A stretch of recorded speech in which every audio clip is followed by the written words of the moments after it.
Šio kurso praktinė nauda yra ta, kad susipažinsite su ne vienu atstovu iš skirtingų sričių. Ar tai būtų valstybinis ar nevalstybinis sektoriai.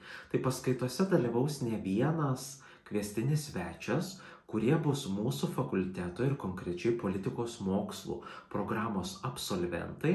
Tai išgirsite informaciją jau iš pirmų lūpų, nes kiekvieno kviestinio svečio prašysiu papasakoti apie tai, kokių įgūdžių, asmeninių savybių, kompetencijų reikia dirbant toje institucijoje, kurią jie reprezentuoja, taip pat kokia yra institucijos veiklos specifika, šiuo atveju kokias funkcijas reikia atlikti norint dirbti vienokį ar kitokį darbą, kurį jums pristatys.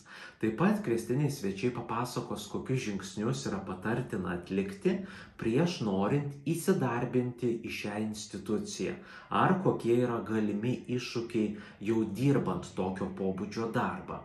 Taip pat akcentas bus, kaip politikos mokslų studijos gali pasitarnauti siekiant įsidarbinti šioje institucijoje, kurią jums pristatys kiekvienas svečias, arba dirbti jau panašaus pobūdžio sektoriuje ir srityje. Po kiekvieno pristatymo jums reikės ir pareflektuoti savo mintis.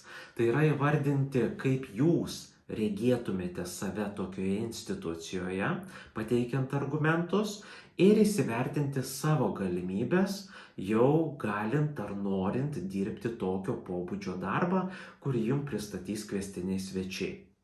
Tai jums reikės užpildyti pateiktą formą, atsakant į tam tikrus klausimus, ką jau pasakos patys svečiai, ir taip pat pateikti jau savo refleksinės mintis.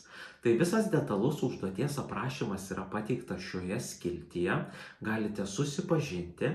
Kadangi ši užduotis vertinama bus, tai reikės ją atlikti ir įkelti Moodle aplinką iki nurodyto termino. Artėjant užduoties termino atlikimo pabaigai, dar kartelį aš jums priminsiu detaliai tiek paskaitų metu, tiek ir parašydamas informaciją per Moodle aplinką.